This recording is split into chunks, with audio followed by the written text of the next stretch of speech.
Later tonight, an exclusive interview with a XenoThreat faction leader. But first, we check out what's new to Imperator and Centurion level subscribers, followed by some interesting stats about Jumptown 2.0. Then, Citizen of the Week. Later, a controversial decision by CIG and Subliminal's 2 cents. And finishing it up with our rapid fire segment. Good evening and welcome to Galactic News Weekly. I am your host, Xander Fliesright. The subscriber ship of the month is the Hercules Starlifter variants. If you would like to try out the A2, C2, or M2 Hercules, they are each available to fly until the end of the month. Then, as usual, it is available for purchase next month. As such, the Terminal Nova is now available to own. Just head over to the exclusive pledge store now. As we mentioned last week, Crusader is featuring plushies of their various Hercules Starlifter series.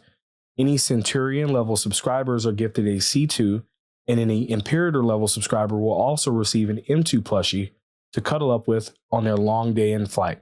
If you are interested in an A2 or to purchase an extra C2 or M2 flare, they are available in the subscriber exclusive store. If you are not yet a subscriber, sign up by February 8th to earn these exclusive gifts. The CDF have released a report detailing the level of mayhem that transpired at Jumptown just a few weeks ago. According to this report, there were over 70,000 legal missions accepted, while on the criminal side, there were only 5,800. Furthermore, authorities and civilians alike were able to confiscate over 2.5 million units of maize, while over 6.3 were not recovered. This is certainly a win for the advocacy. Interestingly enough, the top 5 most effective ships used during the raid were the Aegis Redeemer with over 5,000 kills, the Aegis Gladius with almost 4,900 kills, the Crusader A2 Hercules with over 4,100 kills, the Crusader Ares Inferno with over 3,100 kills, and the Aegis Vanguard Sentinel with almost 3,100 kills. The top 5 deadliest ship weapons were listed as well, and as usual, the CF series repeaters took both the first and second place, followed by the bespoke Ares Starlifter weapons, and then finally the Hercules A2 bomb. More stats are listed in their link below. Before we take a break, we would like to give a quick shout out to the Robber Space Industry Citizen of the Week, Victura. They had made an awesome recreation of the Year of the Monkey red envelopes left by the Banu in the Red Festival. Be sure to check it out on Robber Space Industries Community Hub. Link in the description. Coming up, an exclusive interview with a member of the XenoThreat faction after these messages. The CDF intel has paid off. As predicted, the XenoThreat space races executed their attack on Thursday, spewing their usual xenophobic rhetoric and blowing through the opposition without mercy. Our team has been on site gathering footage of the destruction. Warning, the images you are about to see are intended for mature audiences and viewer discretion is advised.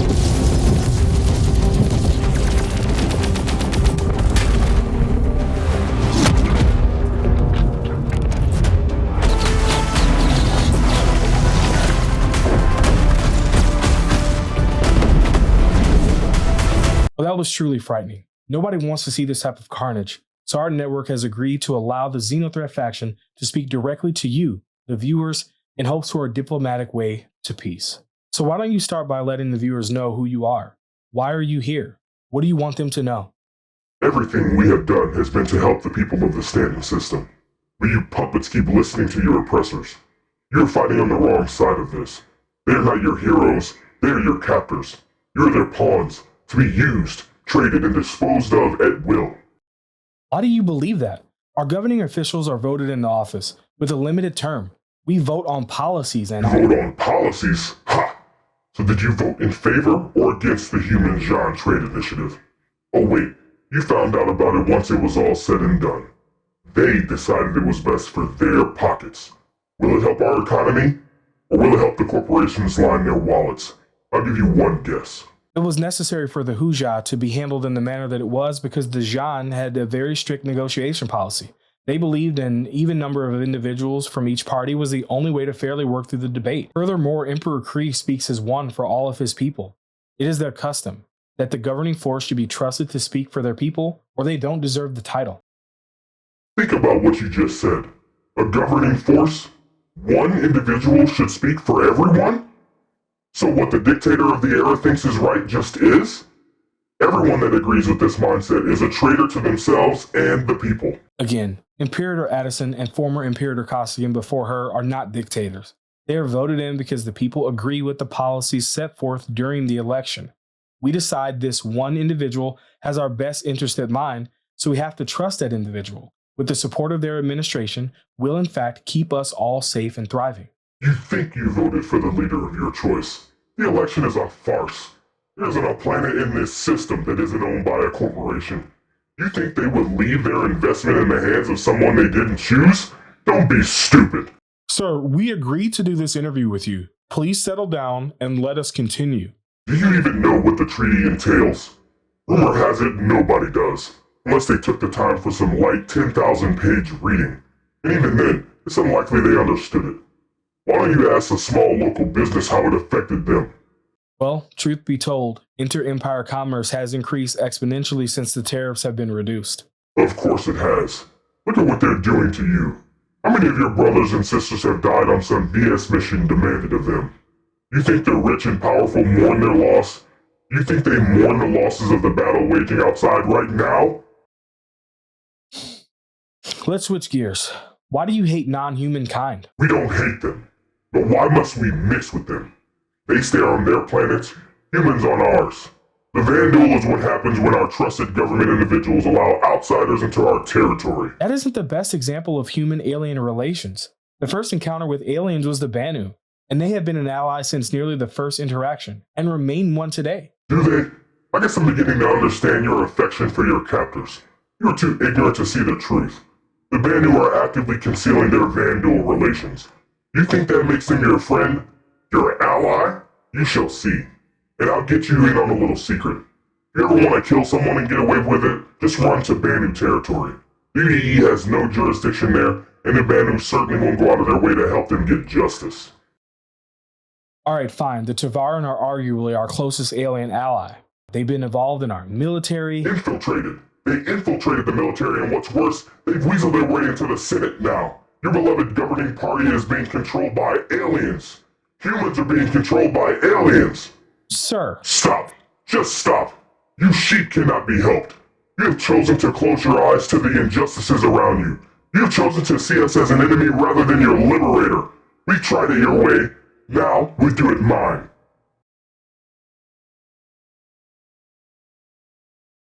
All opinions expressed by the XenoThreat faction are solely their own and do not reflect the opinions of GNW, our representatives, or affiliates. Reports indicate the CDF defenses are holding ground and the battle is not yet lost. They are, however, asking for all able-bodied persons to join the fight. Supplies are at an all-time low and the frontline soldiers need your help.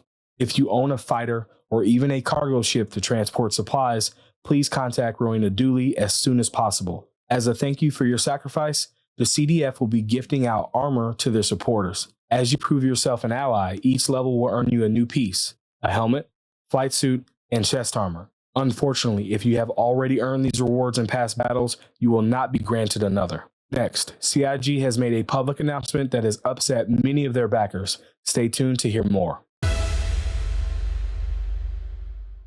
In a recent press release, CIG addressed some frequent concerns about their usual progress and how they have decided to handle it going forward. They report that progress in any project is incredibly fluid, especially in something so complex as this. They state, features and content shifting around is a natural state in software development and should not be seen as good or bad, simply that it is how development works, as unknowns arise and impact timelines. In the past, the CIG team would struggle with how the community would perceive these delays, expressing that the general focus of many of our most passionate citizens continue to interpret anything on the release view as a promise. They acknowledge that not everyone saw it that way and understand exactly what they intend to convey. But there still remains a very loud contingent of roadmap watchers who see projections as promises, and their continued noise every time they shift deliverables has become a distraction both internally at CIG and within the community, as well as the prospective Star citizens watching from the sidelines. Down here, salt is a way of life. Obviously, the environment down here is all salt. The ceiling's salt, the floor is salt, the walls are salt, and to an extent, the air is salt. and you breathe that in and you can constantly taste the salt. So they have since decided they would no longer invest emotion when sharing their progress tracker. Furthermore, they will no longer be focused on when, but rather the what of their development. As of now, we are still able to view the release view, but they would prefer the focus to remain on the progress tracker. This allows us to see what's in the pipeline without being disappointed when it's inevitably delayed. However, that will soon change completely, stating that they will no longer show deliverables in the release view for any patches beyond the immediate one in the next quarter. Going forward, starting after Alpha 3.18, they will only add cards on the release view 1 quarter out. Before we continue, an executive from our parent company, Subliminal, would like me to read his 2 cents on the matter. He says, and I quote, "The toxic community on Spectrum has brought this on themselves. Some comments posted there are unhealthy to Cloud Imperium, the citizens, and Star Citizen's development. However, CIG is wrong for blaming its backers for this issue. It is their responsibility to convey that release tracker tasks are not set in stone, rather just goals for them to strive for. I suggest changing the release view language from saying big words like tentative and instead flat out saying may not release for Q2 2952. And also have Chris Roberts himself come out and officially explain how the roadmap should be viewed going forward, to clear up any past comments made from CIG like Aaron Roberts in the past, telling us that the roadmap would be tasks that would likely make it into the aforementioned release. I feel that leaving us in the dark because of a vocal minority isn't fair and is harmful to the game's development." Thank you, Subliminal, for that hot take. We're going to get some flack in the comments for that one. With that said, here's what to expect from the most recent update. They have temporarily removed player interaction experience, FPS radar and scanning, hacking tech, EVA Tier 2, Zero-G push-pull, persistent hangars, Hangar Manager app, Misc Hull C, NPC taxi mission Tier 0, Pirate Swarm, Vandal Swarm improvements. They have added to the 317 column, coffee shop vendors. That's it.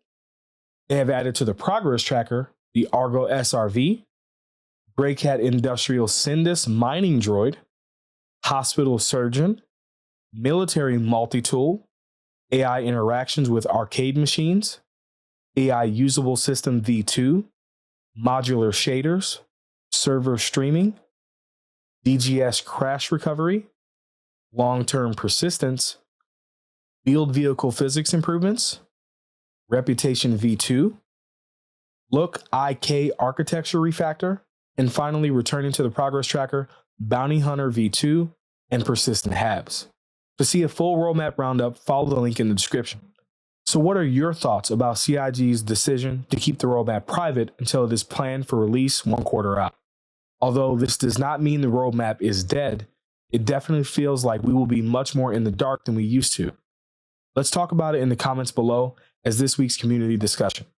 Please keep it civil. Now it's time for rapid fire. Stations will soon allow the purchase of fuel with the intent for resale. Refueling agencies are asking owners of Starfarers to apply for this much needed career path. Beginning in 317, fuel scoops will no longer be available, so without these Uber fuel companies, you may be drifting in space indefinitely. As an Uber refueler, be sure not to overfill the purchaser's tank, as they will only receive the units requested, and the extra fuel will be lost out into space. As the purchaser, if you are forced to disengage the Starfarer during refueling, don't worry. Your money is held in an escrow system, and you will only be charged for the amount you receive. To hear more about this career opportunity, follow the link in the description. Check out this exclusive interview with scientists that claim that in the near future, the amount of information that our eyeballs will render will increase greatly. Follow the link in the description to find out more about how and why. The hover quad from Consolidated Outlands is looking pretty good. Instead of going for the defensive shields or offensive weapons, CO have gone with the more utilitarian style, making it more stable while traversing planetside and having a much larger storage capacity. This is great for current Nomad owners to use for transporting loot safely to and from security bunkers.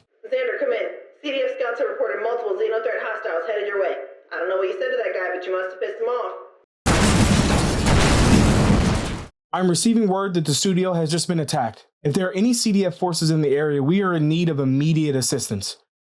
Producer, requesting permission to report to the studio hangar to assist in combat. I have a family name to live up to. Thank you, ma'am.